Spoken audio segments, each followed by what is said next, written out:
പ്രാർത്ഥന. ഇന്ന് ആ വിഷയത്തെക്കുറിച്ചാണ് നിങ്ങളോട് ചില രഹസ്യങ്ങൾ പറയാൻ ആഗ്രഹിക്കുന്നത്.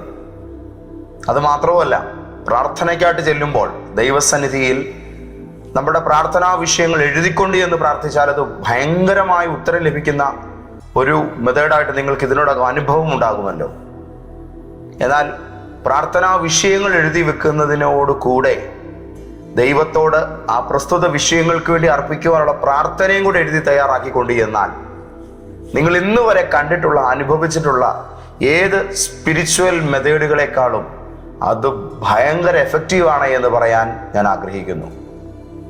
പ്രാർത്ഥനാ വിഷയങ്ങളുടെ കൂടെ ആ വിഷയങ്ങൾക്ക് വേണ്ടിയുള്ള പ്രാർത്ഥനയും കൂടെ എഴുതി ദൈവസന്നിധിയിൽ അർപ്പിക്കുന്ന ഒരു വ്യക്തിക്ക് വളരെ ഫാസ്റ്റ് ആയിട്ടുള്ള ഉത്തരം ആ പ്രശ്നത്തിൻ്റെ മേൽ ലഭിക്കുമെന്നത് ഞാൻ ഇതിനോടകം ഒരുപാട് അനുഭവങ്ങളിലൂടെ കണ്ടു മനസ്സിലാക്കിയിട്ടുള്ള ഒരു ദൈവദാസനാണ്. ഫസ്റ്റ് എനിക്ക് പ്രാർത്ഥിക്കാൻ പറ്റുന്നില്ല എന്ന് പറഞ്ഞ് എൻ്റെ അടുക്കൽ ഒരുപാട് പേർ സങ്കടങ്ങളായിട്ട് വരാറുണ്ട്. അവരോട് ഞാൻ ഇതേ കാര്യം പറയും, നിങ്ങൾ പ്രാർത്ഥിക്കേണ്ട, പകരം ദൈവസന്നിധിയിൽ നിങ്ങൾ പോയിരുന്ന് നിങ്ങൾക്ക് പ്രാർത്ഥിക്കുവാനുള്ള കാര്യം നിങ്ങൾ സ്വസ്ഥമായിട്ട് ഒരു ബുക്കും പേനയുമായിട്ട് പോയിരുന്ന് നിങ്ങൾ എഴുതി തുടങ്ങുക. പ്രിയപ്പെട്ടവരെ, പിന്നീട് ആ മനുഷ്യരൊക്കെ എൻ്റെ അരികിലേക്ക് വരുന്നത് നിറഞ്ഞ ഹൃദയത്തിൻ്റെ സന്തോഷങ്ങളുമായിട്ടാണ്. ഒത്തിരി നന്ദി പറയാനുള്ള ഒരു മനോഭാവവുമായിട്ടാണ് അവർ വരുന്നത്. എൻ്റെ പ്രാർത്ഥനയ്ക്ക് കാലങ്ങളായിട്ട് ഞാൻ ഇരുന്നിട്ട് എനിക്കൊരു ഉത്തരം കിട്ടുന്നില്ല. ഞാൻ ആ വ്യക്തികളോട് കണിശമായിട്ടും പറയും, നിങ്ങൾ എഴുതണം നിങ്ങളുടെ പ്രാർത്ഥനകൾ. എന്താണ് ഇത് ഇത്രയും ശക്തമായിട്ട് പറയാൻ കാരണം? ബൈബിൾ അതിനെ പ്രോത്സാഹിപ്പിക്കുന്നു എന്നുള്ളതാണ്. എൻ്റെ ശുശ്രൂഷയിൽ ഞാൻ ആ മേഖലയിൽ ഒത്തിരി വിജയങ്ങൾ കണ്ടൊരു ദൈവദാസനായതുകൊണ്ട് ഞാൻ തിരിച്ചറിഞ്ഞ ഈ രഹസ്യങ്ങൾ എൻ്റെ കേൾവിക്കാരായ നിങ്ങൾ ഓരോരുത്തരും അതിൻ്റെ ഗുണം പ്രാപിക്കണമെന്നുള്ള ആഗ്രഹത്തോടു കൂടെ നിങ്ങൾക്ക് നൽകുകയാണ്.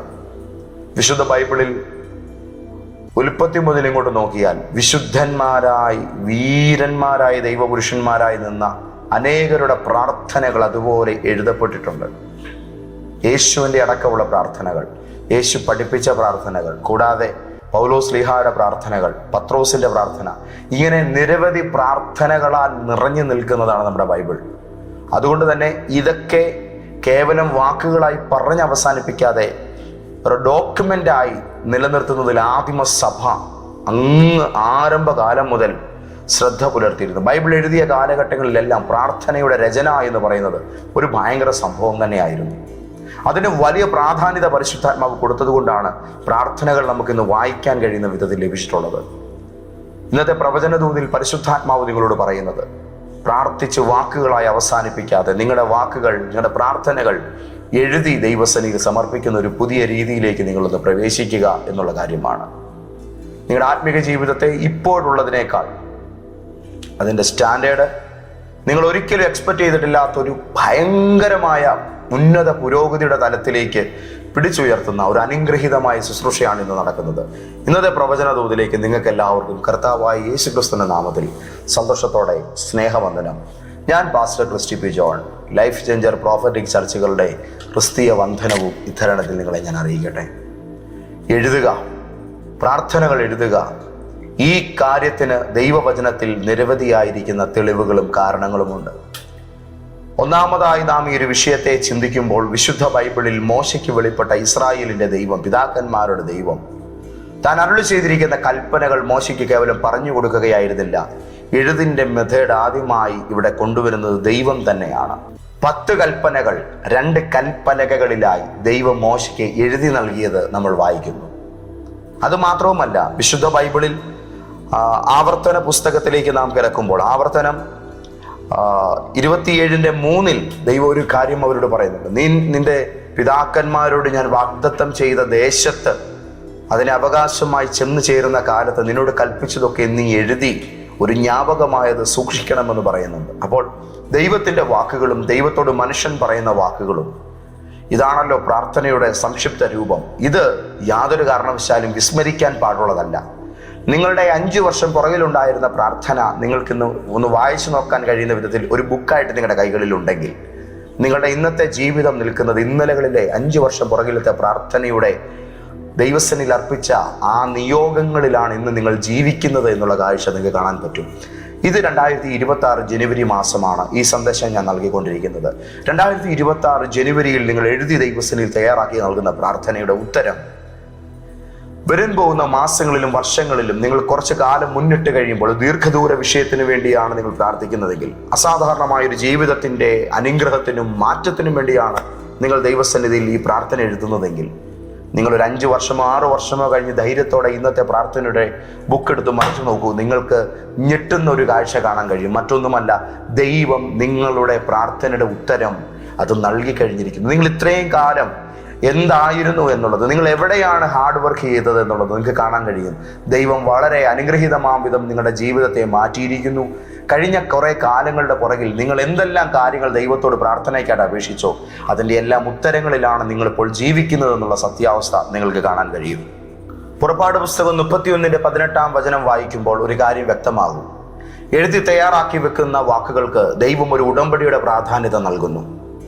അതായത് നമ്മളൊരു വാക്ക് പറഞ്ഞു പോയാൽ പോയി, എന്നാൽ അത് എഴുതി തയ്യാറാക്കി ദൈവസന്നിധിയിൽ വെക്കുമ്പോൾ അതൊരു കവനന്റ് ആകുകയാണ്, ഒരു കരാറാകുകയാണ്, ഉടമ്പടി ആവുകയാണ്. നിങ്ങൾക്ക് ആർക്കെങ്കിലും ഒരു പ്രത്യേകമായിരിക്കുന്ന ആവശ്യമോ പരാതിയോ ഉണ്ടെങ്കിൽ രേഖാമൂലം സമർപ്പിക്കുക എന്ന് അത്യാവശ്യം നിലവാരമുള്ള സ്ഥാപനങ്ങളെല്ലാം തങ്ങളുടെ ആൾക്കാരോട് അഭ്യർത്ഥിക്കുന്നതായിട്ട് കാണാം, പൊതുസമൂഹത്തോട് അഭ്യർത്ഥിക്കുന്നതായിട്ട് കാണാം. എന്താണ് അങ്ങനെ പറയാൻ കാരണം? നാക്കുകൊണ്ട് ആർക്കും എന്ത് വേണമെങ്കിലും പറയാം. പക്ഷേ എഴുതി തയ്യാറാക്കി നൽകുക എന്ന് പറയുമ്പോൾ അത് ആധികാരികമാണ്. പ്രാർത്ഥനകൾ ആധികാരികമാകണം. നീതിമാന്റെ ശ്രദ്ധയോടുകൂടിയ പ്രാർത്ഥനയ്ക്കാണ് ഫലമുള്ളത്. അങ്ങനെയാണെങ്കിൽ പ്രാർത്ഥനകൾ ശ്രദ്ധ അർഹിക്കണമെങ്കിൽ, അതിന് ആധികാരികത വരണമെങ്കിൽ, ശ്രദ്ധ കൂടുതലായി അർപ്പിച്ച ആധികാരികതയോടുകൂടെ ദൈവസന്നിധിയിൽ ഈ കാര്യങ്ങൾ എത്തണമെങ്കിൽ 100% ഞാൻ നിങ്ങളോട് പറയുന്നു, എഴുതി പ്രാർത്ഥിക്കുക. എഴുതി പ്രാർത്ഥിക്കുക. കുറേ തവണ ചൊല്ലുക എന്നതിനെക്കുറിച്ച് ഉള്ളതല്ല ഞാൻ ഉദ്ദേശിക്കുന്നത്. നിങ്ങൾ എഴുതുക. നിങ്ങൾക്കിപ്പോൾ ദൈവത്തോട് പറയാനുള്ള വാക്ക് നിങ്ങൾ എഴുതുക. ഇതിൻ്റെ ഒരു പ്രത്യേകത എന്താണെന്ന് ചോദിച്ചാൽ, നിങ്ങൾ ഇന്ന് എഴുതി കഴിയുമ്പോൾ നിങ്ങളുടെ ദൈവവുമായുള്ള ബന്ധം ശക്തമാംവിധം ഡെവലപ്പ് ആകുന്നത് നിങ്ങൾക്ക് കാണാൻ കഴിയും. ഒരു വിശ്വാസമാണ് നിങ്ങളുടെ കയ്യിൽ അപ്പോൾ പേന പിടിക്കാൻ പോകുന്നത്. ഞാൻ ഉറപ്പിച്ച് പറയാം, പ്രാർത്ഥന എഴുതാൻ തുടങ്ങുന്നവൻ്റെ കൈ പിന്നെ ചലിക്കുന്നത് വിശ്വാസത്തിൻ്റെ മഷിയാലായിരിക്കും. നിങ്ങൾ എഴുതുന്നു എന്ന് പറഞ്ഞാൽ വെറും ആവശ്യമായിരിക്കത്തില്ല, നിങ്ങൾക്കൊരു പ്രതീക്ഷയാണ് ഇതിൻ്റെ ഉത്തരം വരും. പണ്ടൊക്കെ കത്തുകൾ അയക്കുമ്പോൾ നമുക്കൊരു പ്രതീക്ഷയുണ്ട്, ഇത് വായിച്ചു കഴിയുമ്പോൾ ഒരു മറുപടി വരും. അതുപോലെ തന്നെ ഇന്ന് നമ്മളൊരു മെസ്സേജ് അയച്ചാൽ അതിന് റിപ്ലൈ കിട്ടുന്നത് പോലെ നമ്മൾ അങ്ങോട്ട് എഴുതി അയക്കുന്നതിന് ഒരു ഉത്തരം ഇവിടേക്ക് തിരികെ ലഭിക്കുകയാണ്. അതുകൊണ്ട് നിങ്ങളുടെ പ്രെയർ റിക്വസ്റ്റ് നിങ്ങൾ എഴുതുക, നിങ്ങളുടെ പ്രാർത്ഥനയും നിങ്ങൾ എഴുതുക. ദൈവം അതിനെ ഒരു കരാറായി തന്നെ കാണുന്നു എന്ന് പറയാൻ ഞാൻ ആഗ്രഹിക്കുന്നു. നമ്മൾ എഴുതാൻ തുടങ്ങുമ്പോൾ അദൃശ്യമായിരിക്കുന്ന ദൈവസന്നിധിയിലുള്ള നമ്മുടെ വിശ്വാസം അതൊരു ദൃശ്യവൽക്കരിക്കപ്പെടുന്ന ഉത്തരമായ ആദ്യം തന്നെ അങ്ങ് വെളിപ്പെടുകയാണ്. കർത്താവേ മറുപടി തരണമേ. ആ പ്രാർത്ഥനയുടെ വികാരം എത്ര നേരം നിങ്ങളെ തൊടുന്നുണ്ട്? ഒരു 5 മിനിറ്റോ 15 മിനിറ്റോ പ്രാർത്ഥിച്ച് കഴിഞ്ഞ് എഴുന്നേൽക്കുന്നു. ഒരു 2.5-3 മണിക്കൂർ കഴിഞ്ഞ് പിന്നെയും പ്രാർത്ഥിക്കുവാനായി ചെല്ലുന്നു. ഞാൻ എന്തൊക്കെയാണ് പ്രാർത്ഥിച്ച് നിർത്തിയത്? ഞാൻ എന്തൊക്കെ കാര്യങ്ങളാണ് പറഞ്ഞത്? അറിയില്ല. എന്നാൽ എഴുതി തയ്യാറാക്കി വെച്ചിരിക്കുന്ന ഒരു പ്രാർത്ഥനയ്ക്കകത്ത് നോക്കാൻ കഴിയും, ഞാൻ ഇന്ന കാര്യങ്ങളാണ് പ്രാർത്ഥിച്ചത്.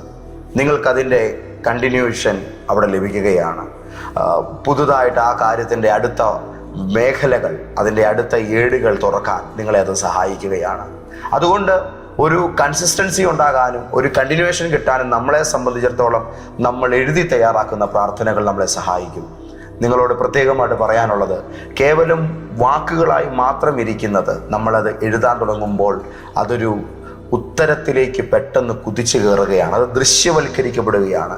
കേവലം ശബ്ദത്തെ നമ്മളൊരു തെളിവായി ദൈവസന്നിധിയിൽ വെക്കുകയാണ്. ഒന്നുകൂടെ, കേവല ശബ്ദത്തെ തെളിവായി ദൈവസന്നിധിയിൽ വെക്കുന്നു. ആ വാക്കെൻ്റെ കൂടെ ഒന്ന് പറഞ്ഞേ, കേവലം ശബ്ദത്തെ തെളിവായി ദൈവസന്നിധിയിൽ വെക്കുന്നു. അതിനിടയിൽ വചനം കോട്ട് ചെയ്യാം. നിങ്ങളോട് പ്രോഫറ്റുകൾ പറഞ്ഞ പ്രവചന ദൂതുകൾ, വ്യക്തിഗതമായി നിങ്ങൾക്ക് കിട്ടിയ വാഗ്ദത്തങ്ങൾ, ഇതെല്ലാം നിങ്ങൾക്ക് അതിനായിട്ട് എഴുതി വെക്കാം. ഇതെല്ലാം കൂടെ ചേർത്ത് നിങ്ങൾ ആ പ്രാർത്ഥന ആരംഭിക്കുമ്പോൾ അത് നിങ്ങളുടെ ജീവിതത്തിൽ ഇന്നേ വരെ കാണാത്ത ഒരു ഭയങ്കരമായിരിക്കുന്ന വളർച്ചയിലേക്കും അതിവേഗതയിലുള്ള ഒരു ഉത്തരപ്രാപ്തിയിലേക്കും നിങ്ങളെ നയിക്കുന്നു എന്ന് പറയാൻ ഞാൻ ആഗ്രഹിക്കുന്നു. നമുക്കതുകൊണ്ട് ഇന്ന് തന്നെ എഴുതി പ്രാർത്ഥിച്ച് ആരംഭിക്കാം. പ്രാർത്ഥനാ മുറിയിലേക്ക് എഴുതി തയ്യാറാക്കണം എന്നുള്ള ഉദ്ദേശത്തോടുകൂടെ ഒരു പേപ്പറും ഒരു പേനയും കയറി ചെല്ലുമ്പോൾ, നിങ്ങളുടെ പ്രാർത്ഥനയ്ക്കകത്തേക്ക് ഒരു പേപ്പറും ബുക്കും കയറുമ്പോൾ, അല്ലെങ്കിൽ ഒരു പേനയും പേപ്പറും കയറുമ്പോൾ, 100 കണക്കിന് ദൈവദൂതന്മാരാണ് നിങ്ങളുടെ ഉത്തരത്തെ കൊണ്ടുവരുന്ന കാര്യത്തിൽ അദൃശ്യ ലോകത്ത് ഇടപെടുന്നത്. കാരണം ആ പ്രാർത്ഥന കേവലം ഒരു വാക്കല്ല, അത് ദൈവത്തോട് ചെയ്യുന്ന ഒരു ആധികാരികമായ രേഖയാണ്, അതൊരു എഴുത്തുകുത്ത് പരിപാടിയാണ്. അതിനകത്ത് സ്വർഗത്തിന് തീരുമാനമെടുക്കാതിരിക്കാൻ പറ്റത്തില്ല. അത്രത്തോളം ആ ഒരു വിഷയത്തെ, ദൈവത്തെ ട്രസ്റ്റ് ചെയ്യുന്ന ഒരാൾ ബഹുമാന പുരസ്കാരം സമർപ്പിക്കുന്ന ഒരു നിവേദനമാണത്. ആ വിഷയത്തിൽ സ്വർഗീയ ഗവൺമെൻറ്റിന് നടപടിയെടുത്തേ മതിയാകുള്ളൂ. ഡിപ്പാർട്ട്മെൻറ്റുകളോട് പ്രവർത്തിക്കാൻ പറയും. ഉത്തരങ്ങൾ നിങ്ങൾ ചിന്തിക്കുന്നതിനേക്കാൾ വേഗത്തിൽ ചടചടേന്ന് വരും. അതുകൊണ്ട് ഇന്ന് തന്നെ എഴുതുന്ന കാര്യത്തിലേക്ക് നിങ്ങൾ കിടക്കുക. കേവലം വാക്കായിട്ട് നിൽക്കാതെ അതിന് രേഖയാക്കി രൂപപ്പെടുത്തുക. 102-ാം സങ്കീർത്തനത്തിലെ വിശുദ്ധമായ വചനങ്ങൾ ഞാൻ നിങ്ങളെ ചിലത് വായിച്ച് കേൾപ്പിക്കാം. അതിൻ്റെ 16 മുതലുള്ളതായ തിരുവചനങ്ങൾ. അവിടെ പ്രാർത്ഥനയെക്കുറിച്ചാണ് പറയുന്നത്. ദൈവം അഗതികളുടെ പ്രാർത്ഥന കടാക്ഷിക്കുകയും അവരുടെ പ്രാർത്ഥന നിരസിക്കാതിരിക്കുകയും ചെയ്തതുകൊണ്ട്, കേട്ടോണം, ദൈവം അഗതികളുടെ പ്രാർത്ഥന കടാക്ഷിക്കുകയും അവരുടെ പ്രാർത്ഥന നിരസിക്കാതിരിക്കുകയും ചെയ്തതുകൊണ്ട് ജാതികൾ യഹോവയുടെ നാമത്തെയും ഭൂമിയിലെ രാജാക്കന്മാരും നിന്റെ മഹത്വത്തെയും ഭയപ്പെടും. 18-ാമത്തെ വചനമാണ് എനിക്ക് നിങ്ങളുടെ മുമ്പിൽ പങ്കുവെക്കാനുള്ളത്. സങ്കീർത്തനം 102:18. ആ വചനം ഇങ്ങനെയാണ്: വരുവാനിരിക്കുന്ന തലമുറയ്ക്ക് വേണ്ടി ഇത് എഴുതി വെക്കും. വരുവാനിരിക്കുന്ന തലമുറയ്ക്ക് വേണ്ടി ഇത് എഴുതി വെക്കും. സൃഷ്ടിക്കപ്പെടുവാനുള്ള ജനം യഹോവയെ സ്തുതിക്കും. ആമേൻ. വരുവാനുള്ള തലമുറയ്ക്ക് വേണ്ടി ഇത് എഴുതി വെക്കും. സൃഷ്ടിക്കപ്പെടുവാനുള്ള ജനം യഹോവയെ സ്തുതിക്കും. വരാനുള്ള തലമുറ ഇന്ന് വരെ ഭൂമിയിൽ ജനിച്ചിട്ടില്ലാത്തവരോ അല്ലെങ്കിൽ വളർന്നു വരുന്ന തലമുറകളോ ആകാം. അവർക്ക് വേണ്ടി ഇന്നത്തെ പ്രാർത്ഥനകൾ എഴുതി വെക്കപ്പെടട്ടെ. അടുത്ത തലമുറ അത് വായിച്ചറിയട്ടെ. ഞങ്ങളിപ്പോൾ നിൽക്കുന്ന സൗഭാഗ്യം ഞങ്ങളുടെ പൂർവികർ ദൈവസന്നിധിയിൽ അർപ്പിച്ച പ്രാർത്ഥനയുടെ പ്രതിഫലങ്ങളിലാണ് എന്നുള്ളത് അവർ തിരിച്ചറിയുമ്പോൾ അവർക്ക് തലമുറയായി നിലനിൽക്കുന്ന ദൈവത്തിൻ്റെ വിശ്വസ്തതയ്ക്ക് വേറൊരു ഉദാഹരണത്തിൻ്റെ ആവശ്യം വരില്ല. ഞങ്ങൾ അനുഭവിക്കുന്ന ജീവിതത്തിൻ്റെ ക്ഷേമം, ഞങ്ങൾ അനുഭവിക്കുന്ന ജീവിതത്തിൻ്റെ സന്തോഷങ്ങൾ, അതിൻ്റെ സംവിധാനങ്ങൾ ഞങ്ങൾക്ക് പുറകിൽ ജീവിച്ചിരുന്ന ഞങ്ങളുടെ പൂർവികർ ദൈവത്തോട് ആവശ്യപ്പെട്ട, ദൈവത്തിൻ്റെ സന്നിധിയിൽ കഴിച്ച പ്രാർത്ഥനയുടെ ഭാഗമായിരുന്നു. അന്ന് അവർ ദൈവത്തോട് നെടുവീർപ്പുകളിലും കണ്ണുനീരിലും ചോദിച്ചതൊക്കെയും എഴുതി അപേക്ഷിച്ചതൊക്കെയും ഉത്തരങ്ങളായി വന്നിരിക്കുന്നു. നമ്മളുടെ ഇപ്പോഴത്തെ ജീവിതത്തിൻ്റെ സ്ക്രിപ്റ്റ് നമ്മുടെ കഴിഞ്ഞ തലമുറയുടെ പ്രാർത്ഥനാമുറികളിലായിരുന്നു എന്ന്, നമ്മുടെ പൂർവികരുടെ പ്രാർത്ഥനാമുറികളിൽ, നമ്മുടെ അപ്പനമ്മമാരുടെ പ്രാർത്ഥനാമുറികളിലായിരുന്നു എന്നുള്ളത് അടുത്ത തലമുറ സാക്ഷ്യം പറയും. ഇവിടെ എഴുതിയിരിക്കുന്ന ഒരു വാക്ക്: സൃഷ്ടിക്കപ്പെടുവാനുള്ള ജനം യഹോവയെ സ്തുതിക്കും. എന്താ ഇതിൻ്റെ അർത്ഥം? ഭൂമിയിൽ നിന്ന് ജനിച്ചിട്ടില്ലാത്ത ഒരു തലമുറ, ഭൂമിയിൽ നിന്ന് ജനിച്ചിട്ടില്ലാത്ത ജനത ദൈവത്തെ സ്തുതിക്കും. ഇന്നത്തെ പ്രാർത്ഥന ജനിക്കാൻ പോകുന്ന തലമുറകളുടെ പോലും ഭാവിയെ തിരിക്കുന്ന ഇന്നത്തെ ദൈവ പദ്ധതിയുടെ ആധികാരിക രേഖയാണെന്ന് തിരിച്ചറിഞ്ഞുകൊള്ളണം. അതുകൊണ്ട് എഴുതി പ്രാർത്ഥിക്കുന്നതിൻ്റെ പ്രാധാന്യത വിവരിച്ചു തരാൻ ഇതിൽ പരം മറ്റൊരു വചനം എനിക്ക് നൽകേണ്ടതായിട്ടില്ലെന്ന് തന്നെ ഞാൻ വിശ്വസിക്കുന്നു. നിങ്ങളുടെ മുൻപിൽ ഇന്നു മുതൽ ഈ ശീലം അതിശക്തമാം വിധം ഉടലെടുക്കട്ടെ. കേവലം എന്തൊക്കെയോ പ്രാർത്ഥിച്ച് കളഞ്ഞ നിമിഷങ്ങളെ ഓർത്ത് നിങ്ങൾ വിഷമിക്കുന്നുണ്ടാകും അല്ലേ? സാരമില്ല, നമുക്ക് ഇന്നു മുതൽ ആരംഭിക്കാം. നമ്മുടെ പ്രാർത്ഥനാ മുറിയിൽ ഒരു പായയുടെ ഒപ്പം അല്ലെങ്കിൽ ഇരിക്കുന്ന നല്ലൊരു ഇരിപ്പിടത്തിൻ്റെ ഒപ്പം ഒരു നോട്ട്ബുക്കും പേനയും ഇന്നു മുതൽ സ്ഥാനം പിടിക്കാൻ പോവുകയാണ്. ആധികാരികമായ ഒരു രേഖയായി നമ്മുടെ പ്രാർത്ഥനകൾ ദൈവസന്നിധിയിൽ രൂപം കൊള്ളാൻ പോകുന്നു. നാം എഴുതി പ്രാർത്ഥിക്കുമ്പോൾ അത് ദൈവസന്നിധിയിലുള്ള ഒരു അക്കൗണ്ടബിലിറ്റിയാണ്.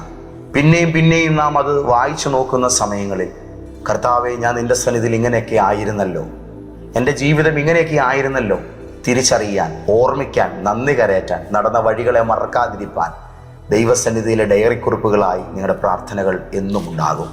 ന്യായവിധിയെക്കുറിച്ച് പറയുമ്പോൾ രേഖപ്പെടുത്തിയിരിക്കുന്ന വെളിപ്പാട് പുസ്തകം 20-ാം അധ്യായത്തിൻ്റെ 12-ാമത്തെ വചനം ഞാൻ നിങ്ങളിന്ന് വായിച്ച് കേൾപ്പിക്കട്ടെ. മരിച്ചവർ ആ ഭാരവൃത്തം സിംഹാസനത്തിൻ്റെ മുമ്പിൽ നിൽക്കുന്നത് കണ്ടു. പുസ്തകങ്ങൾ തുറന്നു. ജീവന്റെ പുസ്തകമെന്ന മറ്റൊരു പുസ്തകവും തുറന്നു. പുസ്തകങ്ങളിൽ എഴുതിയിരുന്നതിന് ഒത്തവണ്ണം മരിച്ചവർക്ക് അവരുടെ പ്രവൃത്തികൾക്കടുത്ത ന്യായവിധി ഉണ്ടായി. സ്വർഗത്തിൻ്റെ ന്യായവിധിയിൽ പോലും എഴുതപ്പെട്ടിരിക്കുന്ന രേഖകൾ ആധികാരികമാണ് എന്ന് തെളിയിക്കപ്പെടുന്നു. അവനവൻ്റെ പ്രവൃത്തിക്ക് തക്കവണ്ണമുള്ള വിധിയാണ് അവിടെ നിന്നുണ്ടാകുന്നത്. നമ്മളുടെ ജീവിതത്തിൻ്റെ വിധിന്യായ മേഖലകളിൽ നാം ദൈവം മുമ്പാകെ എങ്ങനെ ആയിരിക്കുന്നു എന്നുള്ളതിന് ഒരു അക്കൗണ്ട് നമുക്ക് വേണ്ടേ? വിശുദ്ധ ബൈബിളിൽ ദിനവൃത്താന്തങ്ങൾ എന്ന് പറയുന്ന ഗ്രന്ഥങ്ങളുണ്ട്. എന്തിനാണ് അത് എഴുതിയതെന്നറിയാമോ? രാജാക്കന്മാരുടെ ചരിത്രങ്ങളിൽ ഇസ്രായേലിൻ്റെ രാപകലുകളിൽ എന്ത് സംഭവിച്ചു എന്നുള്ളതിൻ്റെ കൃത്യമായിരിക്കുന്ന രേഖയാണത്. മൊർദെഖായി എന്ന് പറയുന്ന മനുഷ്യൻ ഹാമാൻ കഴുകുമരമുണ്ടാക്കി തന്നെ നശിപ്പിക്കുവാൻ പദ്ധതി രൂപപ്പെടുത്തുമ്പോൾ മൊർദെഖായിയുടെ ജീവിതത്തെ കഴുമരത്തിൽ നിന്നും രക്ഷപ്പെടുത്തി അനുഗ്രഹങ്ങൾക്കും അംഗീകാരങ്ങൾക്കും വിധേയമാക്കിയത് രാജാവിൻ്റെ ദിനവൃത്താന്ത ഗ്രന്ഥങ്ങളായിരുന്നു. ചിലതൊക്കെ മറന്നുപോകാതിരിപ്പാൻ നിങ്ങൾക്ക് ഇന്നു മുതൽ എഴുതുന്ന പ്രാർത്ഥന നിങ്ങളെ സഹായിക്കും. എന്നും ദൈവമുമ്പാകെ അക്കൗണ്ടബിൾ ആയിരിക്കാൻ, ശ്രദ്ധയോടെ ജീവിക്കാൻ, ശ്രദ്ധയോടെ സംസാരിക്കാൻ, ശ്രദ്ധയോടെ കാര്യങ്ങൾ കൈകാര്യം ചെയ്യാൻ നമുക്കിതൊക്കെയും ഒരു കാരണമായി തീരും.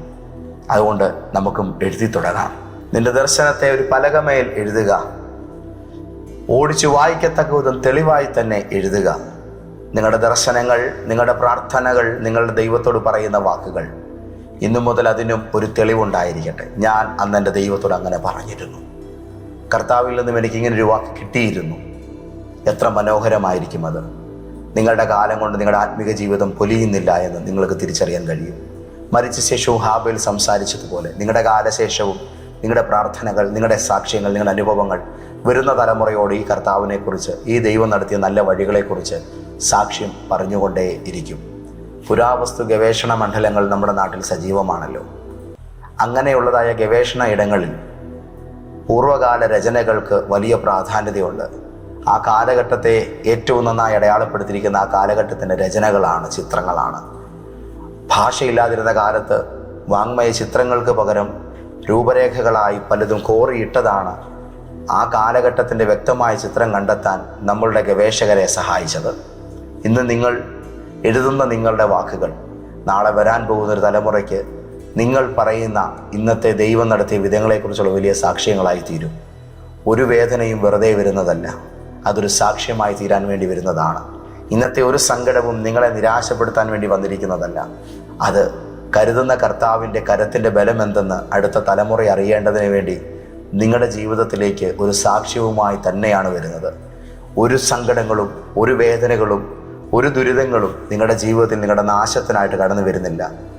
ഈ മരണം കർത്താവിൻ്റെ മഹത്വത്തിനു വേണ്ടിയാണ് എന്ന് ലാസറിൻ്റെ മരണത്തെക്കുറിച്ച് യേശു പറഞ്ഞതുപോലെ നിങ്ങളുടെ ജീവിതത്തിൻ്റെ ഏത് ദുരിത സാഹചര്യവും ഒരു ദൈവമഹത്വത്തെയും ചുമന്നുകൊണ്ടാണ് വരുന്നത്. പലപ്പോഴും കറുത്ത പേപ്പറുകളിൽ പൊതിഞ്ഞു കിട്ടുന്നൊരു പലഹാരം പോലെയാണത്. നമ്മുടെ ജീവിതത്തിൽ നമുക്കിന്ന് കിട്ടുന്നതായ പല അനുഭവങ്ങളുടെയും പുറമെയുള്ളതായ ആ രൂപങ്ങൾ അഴിച്ചു കഴിയുമ്പോൾ അതിനകത്തുള്ള മനോഹരമായതിനെ നമുക്ക് കണ്ടെത്താൻ കഴിയും. പ്രിയപ്പെട്ട ദൈവത്തിൻ്റെ പൈതലേ, ഇന്നത്തെ പ്രവചന ദൂതിലൂടെ കർത്താവ് നിന്നോട് വളരെ വ്യക്തമായി കുറേ കാര്യങ്ങൾ സംസാരിച്ചിരിക്കുകയാണ്. ശരിക്കും പറഞ്ഞാൽ ഈ ശുശ്രൂഷ ഞാനിപ്പോൾ ഈ ഒരു എപ്പിസോഡ് അവസാനിപ്പിച്ച് കഴിയുമ്പോഴും നിങ്ങളുടെ ഡ്യൂട്ടി ആരംഭിക്കുകയാണ്. ചുരുക്കി പറഞ്ഞാൽ ഇന്നത്തെ പ്രവചന ദൂതിൻ്റെ ഈ അധ്യായം ഒരുപറ്റം ദൈവ ശുശ്രൂഷകരെ വാർത്തെടുക്കുന്ന ഒരു എപ്പിസോഡാണ്. എനിക്ക് വ്യക്തമായിട്ടറിയാം ഇത് കേട്ടനുസരിക്കുന്ന ആയിരക്കണക്കിന് പതിനായിരക്കണക്കിന് ആൾക്കാർ ലോകരാജ്യങ്ങളിൽ എഴുന്നേൽക്കുമെന്ന്. ഇന്നു മുതൽ അനേക വിശുദ്ധരുടെ പ്രാർത്ഥനകളെ അക്കൗണ്ടബിൾ ആക്കുന്ന ഒരു ദൗത്യത്തിൽ കർത്താവ് നമ്മുടെ പ്രവചന ദൂതനെ ഉപയോഗപ്പെടുത്തിയതോർത്ത് ഞാൻ ദൈവത്തിന് സ്തോത്രം ചെയ്യുന്നു. ദൈവരാജ്യത്തിൻ്റെ ചരിത്രത്തിൽ 2026 എന്ന് പറയുന്ന ഈ വർഷത്തിൽ, ഈ 21ാം നൂറ്റാണ്ടിൽ നാം ചെയ്യാൻ പോകുന്ന ഈ ഒരു പ്രവൃത്തി ഒരു അടയാളമായി മാറും. അങ്ങനെയാണെങ്കിൽ ഈ നൂറ്റാണ്ടിനെയും വരാൻ പോകുന്ന ഒരു കാലഘട്ടത്തിലെ അടുത്ത തലമുറയെയും സ്വാധീനിക്കുന്ന ഒരു വലിയ ദൈവിക ശുശ്രൂഷയുടെ തറക്കല്ലിടലാണ് ഇന്നത്തെ ഈ ദൂതിലൂടെ സംഭവിക്കുന്നത്. നിങ്ങളുടെ കുടുംബം നാളിതുവരെ കടപുഴകി വീണതും വളരാൻ ശ്രമിച്ചിട്ടും സാധിക്കാതെ പോയതുമൊക്കെ ഒരുപക്ഷെ ഇത്തരത്തിലുള്ളൊരു ക്രമീകരണത്തിൻ്റെ തുടക്കം കുറിക്കൽ ഇല്ലാതെ പോയതിനാലാകാം. ഇന്നു മുതൽ നിങ്ങൾ ഇതിനുവേണ്ടി ഇറങ്ങി പുറപ്പെടുമ്പോൾ ആ നാൾ വഴികളിലെല്ലാം നിങ്ങളുടെ ജീവിതത്തിൽ വിശ്വസ്തമായി ഇടപെട്ട ദൈവത്തിൻ്റെ ഇടപെടലിൻ്റെ ഒരടയാളം നിങ്ങൾക്ക് എഴുതാൻ ദൈവം തന്നിരിക്കും. നാളത്തെ പ്രാർത്ഥന നിങ്ങൾ എഴുതുമ്പോൾ ഇന്നത്തെ നന്ദികൾ നിങ്ങൾക്ക് അതിനകത്ത് എഴുതാനുണ്ടാകും. ഇന്ന് ലഭിച്ച മറുപടിയുടെ സ്തുതികൾ അതിനകത്ത് കയറിക്കൂടും. അങ്ങനെ ഏറ്റവും നന്നായി അലങ്കരിച്ചിരിക്കുന്ന ഒരു വിഭവം പോലെ നിങ്ങളുടെ ജീവിതത്തിൻ്റെ അകത്ത് ദൈവത്തിൻ്റെ ദാനങ്ങളുടെ അലങ്കാരം ശക്തമാം വിധം കയറി വരും. നമ്മൾ പോലും അറിയാതെ നമ്മുടെ സാഹചര്യങ്ങൾ നമ്മൾ പുറത്തു വരും. നമ്മൾ പോലും അറിയാതെ നമ്മുടെ ജീവിതത്തിൻ്റെ പരിസരങ്ങൾ അസാധാരണമായ അത്ഭുതങ്ങളും അഭിവൃദ്ധിയും പ്രാപിക്കും. ദൈവത്തിൻ്റെ കുഞ്ഞെ, പൊന്നോമന കർത്താവിൻ്റെ പൈതലേ, നിന്നോട് യേശുപ്പൻ ഈ കാര്യം പറഞ്ഞു തരുന്നത് നിന്നിൽ വലിയ പ്രതീക്ഷയുള്ളത് കൊണ്ട് തന്നെയാണ്. നിൻ്റെ ജീവിതത്തെ അവിടുന്ന് ഉയർത്തുവാൻ ആഗ്രഹിക്കുന്നതിനാൽ തന്നെയാണ്. നിങ്ങൾക്ക് പ്രാർത്ഥിക്കാം, നിങ്ങളുടെ പ്രാർത്ഥനകൾ എഴുതാം. ഇന്നു മുതൽ അത് സ്വർഗത്തെ സ്പർശിക്കും. വരാൻ പോകുന്ന തലമുറ നിങ്ങളുടെ പ്രാർത്ഥനയുടെ മഹിമയിൽ ജീവിക്കുമ്പോൾ ഇങ്ങനെ ഒന്നുമില്ലാതിരുന്നൊരു കാലത്ത് ആരോ ഒരാൾ പ്രാർത്ഥിച്ചതിൻ്റെ ഫലമാണ് നമ്മുടെ ലൈഫിൽ ഇതൊക്കെ വരാൻ കാരണമായതെന്ന് അവർ പറയും. അങ്ങനെ നിങ്ങളുടെ കുടുംബത്തിലും ഇന്നു മുതൽ ഒരു പ്രാർത്ഥനയുടെ വംശാവലി ചരിത്രം ആരംഭിക്കും. വിശുദ്ധ ബൈബിൾ വംശാവലികളുടെ പുസ്തകമാണ്. അത് പൂർവ്വപിതാക്കന്മാരുടെ പ്രാർത്ഥനകളെ രേഖപ്പെടുത്തിയിട്ടുള്ള ഗ്രന്ഥമാണ്. വിശുദ്ധ സഭയുടെ ചരിത്രങ്ങളിൽ ശക്തന്മാരായ പിതാക്കന്മാരുടെ നിരവധി പ്രാർത്ഥനകൾ ഇന്നും വായിക്കാൻ ലഭിക്കും. പലതും ഞാൻ വായിക്കുമ്പോൾ കണ്ണുനീരോടെ ഞാൻ ദൈവത്തെ സ്തുതിക്കാറുണ്ട്. എത്ര സമർപ്പണത്തിൻ്റെയും ധീരമായിരിക്കുന്ന അനുഭവങ്ങളുടെയും വഴികളിലൂടെയാണ് അവരൊക്കെയും കടന്നുപോയത്. ഒരുപക്ഷെ ഇന്ന് ദൈവരാജ്യത്തിൽ ഞങ്ങളെപ്പോലെയുള്ള യുവ ശുശ്രൂഷകർ നിൽക്കുമ്പോൾ കഴിഞ്ഞൊരു തലമുറ ഒഴുകിയ കണ്ണുനീരിൻ്റെയും വേദനയുടെയും രക്തത്തിൻ്റെയും മേധയാണ് ദൈവം ഞങ്ങളുടെയൊക്കെ ശുശ്രൂഷയുടെയും ജീവിതത്തിൻ്റെയും അന്തസ്സുള്ള നല്ല ഏടുകളെ പണിതുയർത്തിയിരിക്കുന്നതെന്ന് എനിക്ക് സന്തോഷത്തോടെയും നിറഞ്ഞ ഹൃദയത്തോടും കൂടെ ഓർക്കാൻ കർത്താവിനെ സഹായിക്കാറുണ്ട്. അത് നമ്മുടെ കാലം കൊണ്ട് തീരാതെ വരുന്ന തലമുറയ്ക്ക് നൽകപ്പെടേണ്ടതിന്, ഒരു ജ്ഞാപകമായി സൂക്ഷിക്കപ്പെടേണ്ടതിന്, ഒരു സ്മരണയായി ഇന്ന് നിലനിൽക്കേണ്ടതിന്, നടത്തിയ വഴികൾ ഒരിക്കലും മറക്കാതെ എന്നും ഓർമ്മിച്ചിരിക്കേണ്ടതിന് നമുക്കും അത് ആരംഭിക്കാം. നമുക്ക് പ്രാർത്ഥിക്കാം. ഞങ്ങളുടെ ദൈവമേ, ബലവാനായ സ്വർഗത്തിലെ പിതാവേ, യേശുവിൻ്റെ വലിയ നാമത്തിൽ അങ്ങയുടെ മക്കളായ ഞങ്ങൾ ഒരുമിച്ച് പ്രാർത്ഥിക്കുന്നു. പരിശുദ്ധാത്മാവ് ഞങ്ങളോട് ഇന്ന് പറഞ്ഞ കാര്യം, ഞങ്ങൾ ഭൂമിയിൽ മനുഷ്യനായി ജനിച്ചിരിക്കുകയാൽ ഞങ്ങൾ ചെയ്യേണ്ട ഏറ്റവും ഗൗരവമേറിയ ഒരു ഉത്തരവാദിത്വവും അതിശ്രേഷ്ഠമായൊരു ശുശ്രൂഷയുമാണെന്ന് തിരിച്ചറിഞ്ഞുകൊണ്ട് ഞങ്ങളുടെ കൈകളെ ഞങ്ങൾ അതിനായി സമർപ്പിക്കുന്നു. കാരിരുമ്പാണികൾക്ക് വേണ്ടി കൈകൾ നീട്ടിയ യേശുവിനെ പോലെ ഞങ്ങളുടെ ഒരു കയ്യിൽ പേനയും ഒരു കയ്യിൽ ഒരു ബുക്കും എടുത്ത് ഇന്നു മുതൽ ഞങ്ങളുടെ ജീവിതത്തിൽ ദൈവം ആരെന്നുള്ളതിൻ്റെ നേർസാക്ഷ്യം, പ്രാർത്ഥനകൾ, അഭ്യർത്ഥനകൾ, നന്ദികൾ, സ്തുതികൾ ഞങ്ങളും എഴുതി തുടങ്ങും. പിതാവേ, യാത്രയെ ധന്യമാക്കണം. അങ്ങയുടെ കുഞ്ഞുങ്ങളെ അങ്ങ് ലോകത്തിൻ്റെ എല്ലാ കോണുകളിലും അനുഗ്രഹിക്കണം. ഇവരുടെ ജീവിതത്തിൽ നിന്ന് വേണ്ടതെല്ലാം ധാരാളമായി ചൊരിയണം. യേശുവിൻ്റെ നാമത്തിൽ തന്നെ ആമേൻ. ഈ ശുശ്രൂഷ നിങ്ങൾക്ക് അനുഗ്രഹമായി എന്ന് ഞാൻ വിശ്വസിക്കട്ടെ. ഇതിവിടം കൊണ്ട് നിർത്തരുത്. 10,000ങ്ങളിലേക്ക്, ജനലക്ഷങ്ങളിലേക്ക് ഇതെത്തണം. അതിന് നിങ്ങളുടെ ഷെയറും ലൈക്കും നല്ല കമൻറ്റുകളുമാണ് കാരണമാകുന്നത്. നിങ്ങൾ സുവിശേഷ വേലയുടെ ഒരു ഭാഗമായി അതിൽ എന്നോട് കൂടെ സഹശുശ്രൂഷകരായി തീരുകയാണ്. നമുക്കൊരുമിച്ച് ഈ കാര്യത്തിനായിട്ട് പ്രയത്നിക്കാം. കോട്ടയത്ത് ഞായറാഴ്ചയും വെള്ളിയാഴ്ചയും അനുഗ്രഹീതമായ നമ്മളുടെ വിശുദ്ധ ആരാധന നടക്കുന്നുണ്ട്. ഇന്ത്യൻ മെഡിക്കൽ അസോസിയേഷൻ ഹാളിലാണ്, IMA ഹാളിലാണ് ഈ ജനുവരി മാസത്തെ ആരാധന നടക്കുന്നത്. ഞാൻ എന്തുകൊണ്ടാണ് ഇങ്ങനെ പറയുന്നതെന്ന് ചോദിച്ചാൽ, ആലയം നിറയുമ്പോൾ അടുത്ത സ്ഥലത്തേക്ക് മാറും. അപ്പോൾ ഇന്ന് 2026 ജനുവരി മാസം കേൾക്കുന്നവർക്ക് അടുത്ത മാസമോ അടുത്ത ആഴ്ചയോ കടന്നു വരുമ്പോഴും ഈ ശുശ്രൂഷയിൽ എവിടെയാണ് നിങ്ങൾക്ക് ഇടം പറഞ്ഞു തരുന്നതെന്ന് വെച്ചാൽ അവിടെ വേണം നിങ്ങൾ എത്താൻ. അതുകൊണ്ട് മാത്രം പറഞ്ഞു എന്നേ ഉള്ളൂ. യേശുപ്പച്ചൻ നിങ്ങളെ ഒത്തിരി അനുഗ്രഹിക്കട്ടെ. വലിയ നന്മകൾ നിങ്ങൾക്കുണ്ടാകും. ഞാൻ ഉള്ളു തുറന്ന് നിങ്ങളെ അനുഗ്രഹിക്കുന്നു. ദൈവപിതാവിൻ്റെ സ്നേഹം, യേശുവിൻ്റെ കൃപ, പരിശുദ്ധാത്മാവിൻ്റെ കൂട്ടായ്മ നിങ്ങളുടെ കൂടെ തന്നെ ഇരിക്കുമാറാകട്ടെ. ആമേൻ, ആമേൻ, ആമേൻ.